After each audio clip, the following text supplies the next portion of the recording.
আসসালামু আলাইকুম। কেমন আছেন সবাই? আবার আসলাম আপনাদের সামনে। একটা অতি গুরুত্বপূর্ণ বিষয় ভাবলাম আপনাদের সাথে একটু শেয়ার করি। সেটা হচ্ছে সরকারি চাকরি যারা পেয়েছে, এরা কি ভিন গ্রহের প্রাণী? আপনি কি পৃথিবীর প্রাণী? সরকারি চাকরি পাচ্ছেন না? যারা পাচ্ছে তারা কি মঙ্গল গ্রহ থেকে এসেছে? কি এমন পার্থক্য আছে আপনার এবং সরকারি চাকরি পাওয়া মানুষদের মধ্যে? আমি অনেকদিন থেকে এই চাকরির প্রসপেক্ট নিয়ে কাজ করছি। নিজে একাধিক সরকারি চাকরি করেছি। আমার অভিজ্ঞতা বলে ৩ টা জিনিস পার্থক্য গড়ে দেয় সরকারি চাকরি পাওয়া এবং না পাওয়ার মাঝে। আপনি যদি এই ৩ টা জিনিস নিজেকে নিয়মিতভাবে অভ্যস্ত করতে পারেন, তাহলে আপনি অবশ্যই সরকারি চাকরি পাবেন ইনশাআল্লাহ। কি সেই ৩ টা জিনিস? নাম্বার 1, পড়াশোনার ধারাবাহিকতা বজায় রাখুন। তার মানে আপনি পড়াশোনা করছেন। সার্কুলার দিয়েছে, ধরেন বিসিএস এর সার্কুলার বা যেটা নিয়ে আপনি টার্গেট। খুব পড়াশোনা করছেন। পাগলের মতো পড়াশোনা করছেন। পরীক্ষা হয়ে গেল, কোন কারণে পরীক্ষা খারাপ হলো বা আপনার আশানুরূপ ফলাফল আসলো না। তারপরে আপনি হাল ছেড়ে দেন যে এটা আমার জন্য না, আমি শেষ। নেক্সট যে আবার সে সার্কুলারটা আসবে, এটা কিন্তু আপনার মাথায় নেই। কিংবা আবার যখন সার্কুলার আসে, তারপরে আপনি নড়ে চড়ে বসেন। তার আগ পর্যন্ত কিন্তু আপনার কোনো ভ্রুক্ষেপ নেই। এইটা সবচেয়ে খারাপ জিনিস।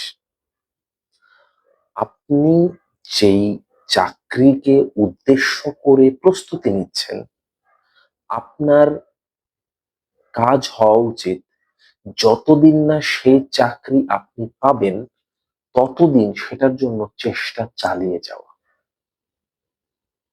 যতদিন আপনার বয়স আছে এবং যতদিন না আপনি ওই চাকরিতে সফল হয়েছেন, ততদিন আপনি ওই চাকরির জন্য চেষ্টা চালিয়ে যান।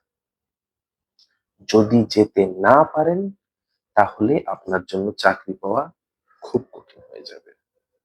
প্রথম পরীক্ষাতেই অনেক লোকজন চাকরি পেয়ে যায়। অনেক লোকজন চাকরি পেয়ে যায়। যেটা রেয়ার। আসলে রেয়ার। রেয়ার বলতে কি, ধরেন ১০০ জনে ৫ জন বা ১০ জন। বাকি ৯০ জন কিন্তু একাধিক অ্যাটেম্প্ট দিয়েই পাস করে। সুতরাং আপনাকে ধরে থাকতে হবে। Rule number 1। রুল নাম্বার 2, নিয়মিত পরীক্ষা এবং মডেল টেস্ট দিন। এটা আপনি যেকোনো প্রতিষ্ঠানে হতে পারে বা আপনার বাসায় বসে অনলাইনে হতে পারে বা আপনার বাসায় অফলাইনে শিট, যেকোনো ওএমআর শিট প্রিন্ট করে সেখানে পূরণ করে করতে পারেন। মোট কথা, আপনার নিজেকে প্রতিনিয়ত যাচাই করতে হবে। প্রতিনিয়ত যাচাই করতে হবে। আপনি ৭ দিন পড়লেন একটা সাবজেক্ট, ৭ দিন পরে আপনার পজিশনটা এখন কেমন? আপনি কি ইমপ্রুভ করেছেন সেই সাবজেক্টে? আপনি কি এখন সেই সাবজেক্ট পরীক্ষা দিলে ১০ এ ৭ থেকে ৮ তুলতে পারবেন? এই প্রস্তুতি কি আপনার এসেছে? এইটা আপনাকে যাচাই করতে হবে প্রতিনিয়ত। এবং এই যাচাইয়ের মাধ্যমে আপনি বুঝতে পারবেন যে কোন সাবজেক্টটাতে আপনি একটু দুর্বল আছেন, আপনি সেটাতে সবল হওয়ার চেষ্টা করবেন। নেক্সট স্টেপ গুলো ফলো করবেন সেই সাবজেক্টে কিভাবে ডেভেলপ করা যায়। তো এটা যাচাইয়ের উপায় ওইটাই, নিয়মিত মডেল টেস্ট দেওয়া। এটা গেল নাম্বার 2। এবং নাম্বার 3, যেটা ম্যাক্সিমাম লোকজন ইগনোর করে। দেখেন, অনেকের আর্থিক সমস্যা থাকতে পারে। বাট এখন যে কোনো চাকরির সার্কুলার গুলোর ফর্মের প্রাইস কিন্তু অনেক কমে গেছে। ব্যাংকের জন্য 200 টাকা ফর্ম হয়ে গেছে ব্যাংকার সিলেকশন কমিটি। বিসিএস এর ক্ষেত্রেও প্রাইস কমে গেছে। সুতরাং যে কোনো সার্কুলার আপনি সামনে পাবেন সেটা আবেদন করবেন। এটা হচ্ছে ৩ নাম্বার ব্যর্থ রুল। সকল সার্কুলারে আবেদন করবেন। যে সার্কুলারে আপনি আবেদন করার জন্য ক্যাপাবল সে সার্কুলার গুলো আবেদন করবেন।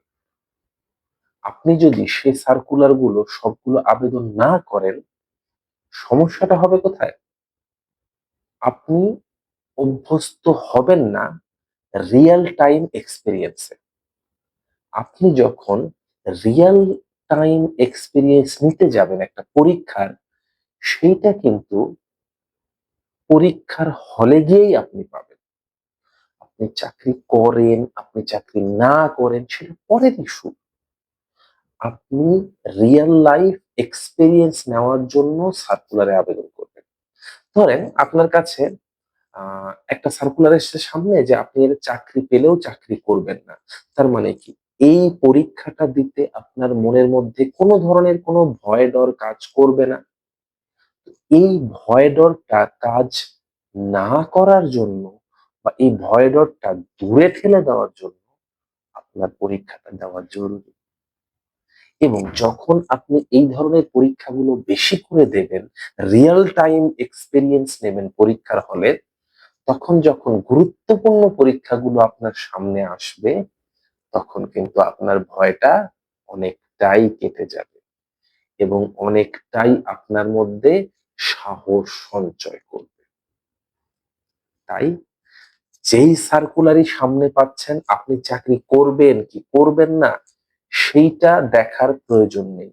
যদি আপনার আর্থিক সামর্থ্যের মধ্যে থাকে এবং আপনি যদি পরীক্ষার হলে, যেমন ধরেন ম্যাক্সিমাম পরীক্ষা তো ঢাকায় হয়, আপনি যদি ঢাকায় থেকে থাকেন বা ঢাকায় প্রস্তুতি নিয়ে থাকেন, আমি তো বলবো আপনার জন্য অবশ্যই কর্তব্য। তবে আরেকটা বিষয় বলবো, যারা পড়াশোনা শেষ করেছেন ঢাকায় বা ঢাকার বাইরে, তারা অবশ্যই ঢাকা চলে আসবেন। কারণ সকল চাকরির পরীক্ষা এখানে হয়। আপনি প্রতিবার ঢাকা থেকে ঢাকার বাইরে যাওয়া আসা যে খরচ হবে, তার চেয়ে অনেক কম খরচে আপনি ঢাকায় থেকে চাকরির প্রস্তুতিটা নিতে পারবেন। তাই আপনার এই ৩টা রুল যদি আপনি মেনে চলেন, আমার দৃঢ় বিশ্বাস সবচেয়ে কম সময়ের মধ্যে আপনি সরকারি চাকরি পেয়ে যাবেন। ৩টা রুল কি আবার একটু সাম আপ করি। পড়াশোনার ধারাবাহিকতা ধরে রাখা, নাম্বার 1। ২, নিয়মিত মডেল টেস্ট দিয়ে নিজেকে যাচাই করা এবং ৩, আপনার সামনে যত চাকরির সার্কুলার থাকবে আপনি আবেদন করবেন এবং পরীক্ষা দিবেন। এই ৩টা জিনিস যদি আপনি মেনে চলতে পারেন, তাহলে আমি আশ্বাস দিতে পারি ইনশাল্লাহ উইদিন ১ বছর অর ২ বছর আপনি সরকারি চাকরি পাবেন ইনশাল্লাহ, যদি পুরোদস্তুর চেষ্টা করেন। তাই আপনাদের জন্য দোয়া রইলো, শুভকামনা রইলো। ভালো থাকুন, দেখা হবে সামনের ভিডিওতে। আসসালামু আলাইকুম।